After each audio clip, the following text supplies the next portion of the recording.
wafdi ballaaran oo uu hogaaminayo xogayaha maaliyadda xisbiga mucaaradka ee wadani Cabdirasaaq Khaliif Axmed ayaa maanta si weyn loogu soo dhaweeyay deegaanada Og Gumaysi Goore Arcadeeye Tuulo Samakaab iyo Canjiid oo dhamaantood ka tirsan gobolka Sool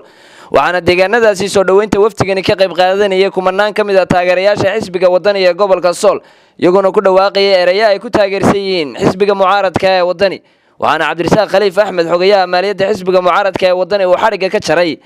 xarumo xisbigu ku yeelanayo deegaanadaasi dhammaan bulshooyintii ku sugnayd deegaanadaasi wafdigu marayeen ayaa sheegay inay cudud iyo codba la garab taagan yihiin xisbiga mucaaradka ee wadani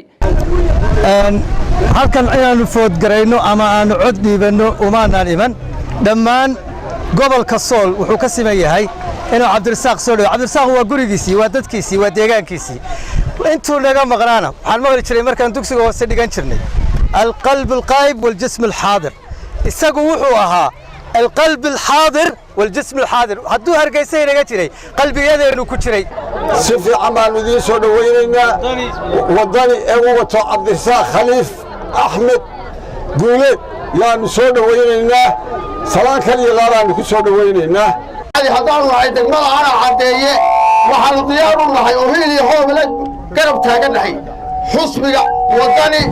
oo hoggaanka u leeyahay Cabdiraxmaan Cirro والله هي اليوم قلتها waxaan soo dhawaynaynaa wafdida maanta timi ee uu wado Cabdirasaaq Khaliif waa ogtahay gobolka Sool meel walba wax qabad la'aantiisa waxaanu maanta kuugu dooranaynaa inaad wax u qabato halkan qura maaha gobolka Sool abaartii ku dhacday meelan caydi ool ama ninka aan u dooranaynaa maanta ee aanu leenahay abaartii ha ka kaba dadka Cabdirasaaq oo waadiga Canjiid xukuumaddu aad ayay u dhaaftay wadaniga waa maqlaysaan aad bay u dhaaftay hadday dhaaftay meesha waad aragtaan biyo male bacad bay taagay kaamka markaan leeyahay kaamku waa cidda idin maqatay barakacayaasha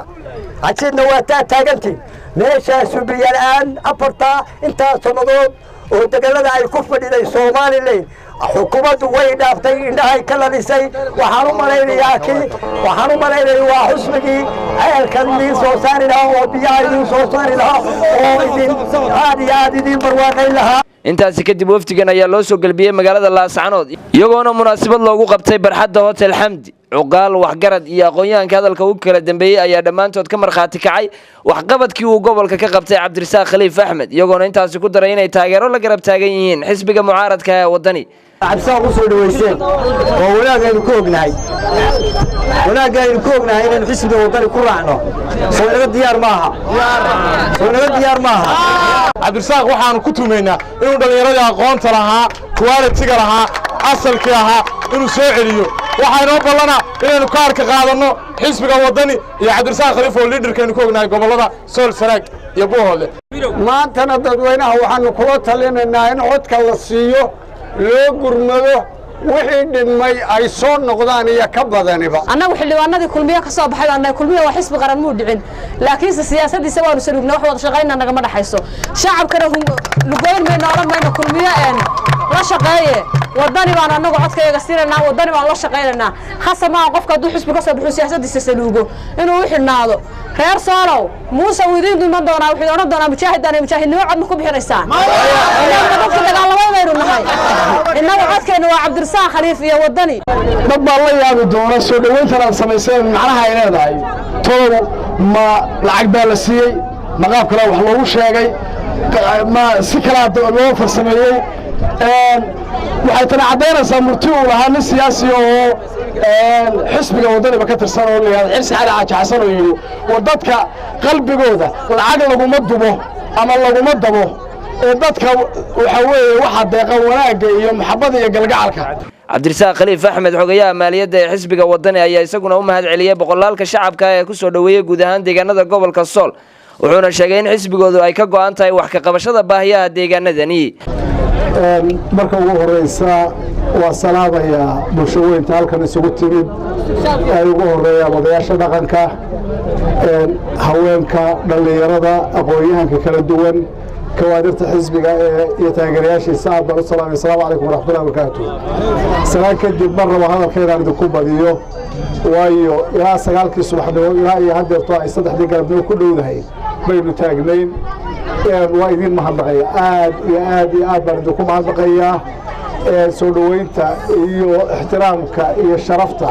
kunta aan islaa wad ka midanteenay ku aad noo garateen aad nagu soo dhaweysanaad aad baad ku mahadnaqaya marka labaad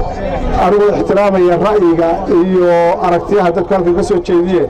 haddana xilligan ma ahayn xilli campaign ma ahayn